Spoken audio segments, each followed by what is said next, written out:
Hey y'all, I just want to start by saying a huge thank you to each one of you. I just completed 4 months of making these videos, and your support, your prayers, and your kind words means so much to me. I love you all, God bless you all, and keep being awesome. So, to our question for today. Is it difficult to trust in God? Short answer, no, it's not difficult, as long as you know how. Long answer, well, that's the rest of this video. I broke it up into 3 parts. So let's start with the first. You see, we trust God in a lot of areas. Yes, we trust He loves us. Yes, we trust He will take us to heaven. Yes, we trust He has forgiven us and so on. But we find it really hard to trust in His timing. Keep us in a struggle for a few moments too long, and out goes our trust that He is with us. The real question about trust is, do we trust God's timing? Remember when Shadrach, Meshach, and Abednego were thrown into the furnace? There was a fourth man in the fire. You can read about this in Daniel 3:19-30.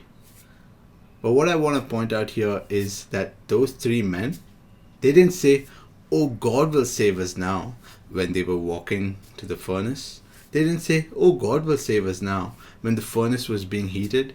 They didn't say, "Oh, God will save us now," when they were being bound. They didn't say, "Oh, God will save us now," when they were being put into the furnace. Up until they were in the fire, they trusted God. And they came out unharmed because their Savior was in there with them.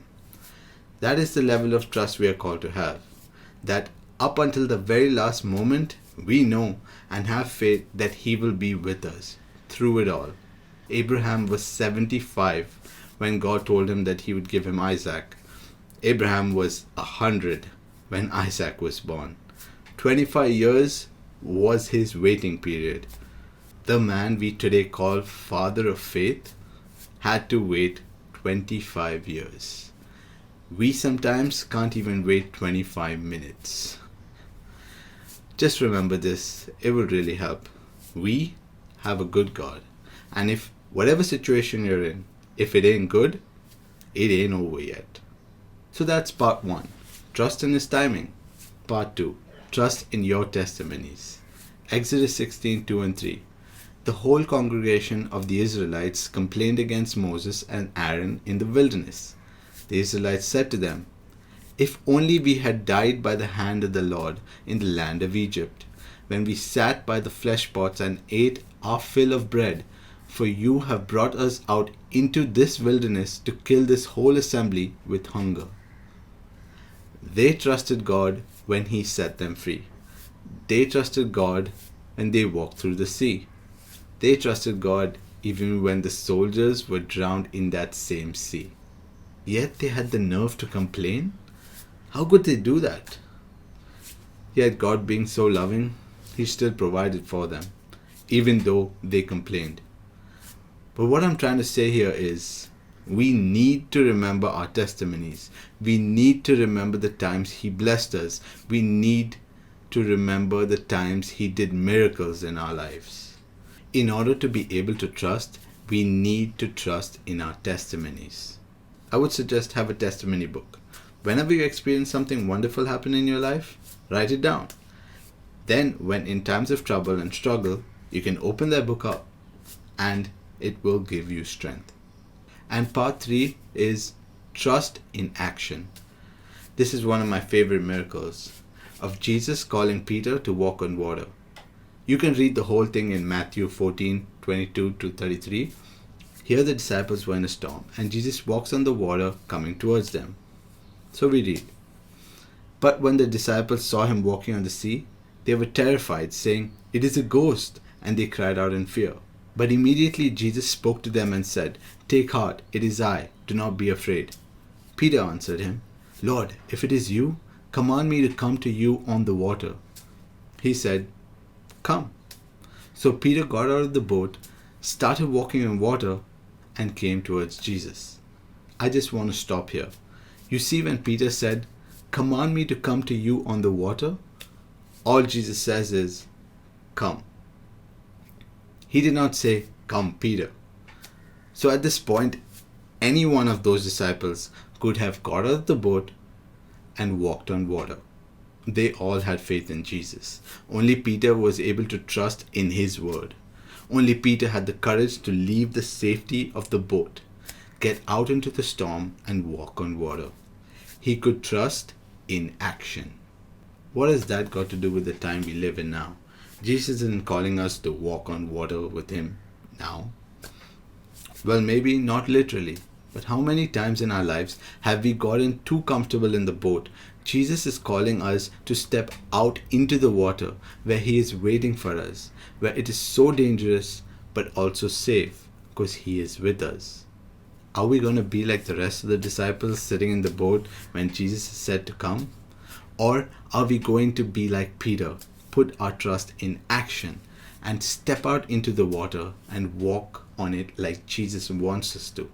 So yes, Jesus is calling us to walk on water even now. While in your storm, you can get out of the boat and do what Jesus is telling you to do.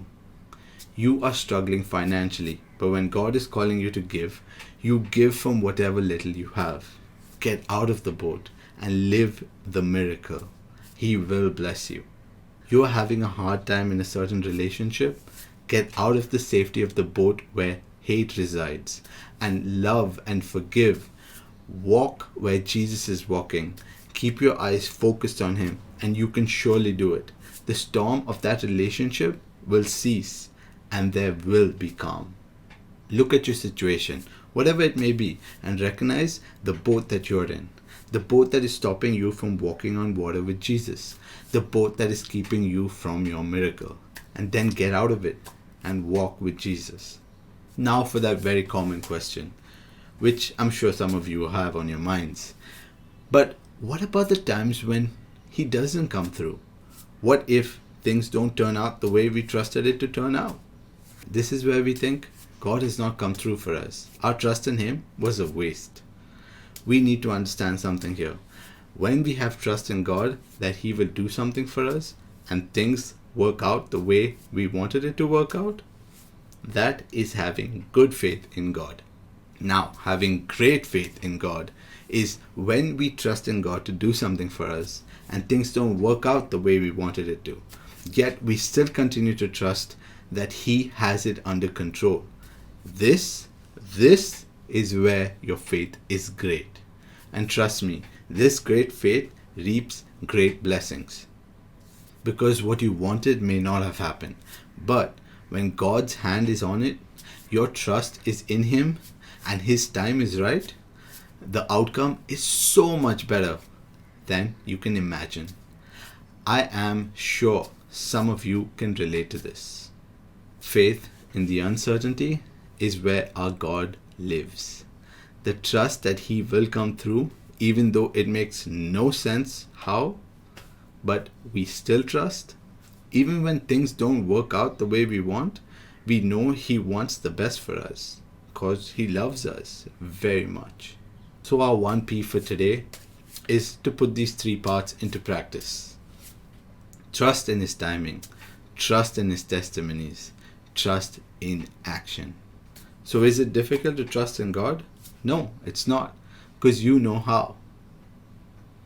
And if you are still struggling to trust, then ask for something amazing, like amazing grace, how sweet the sound that helps me trust in thee.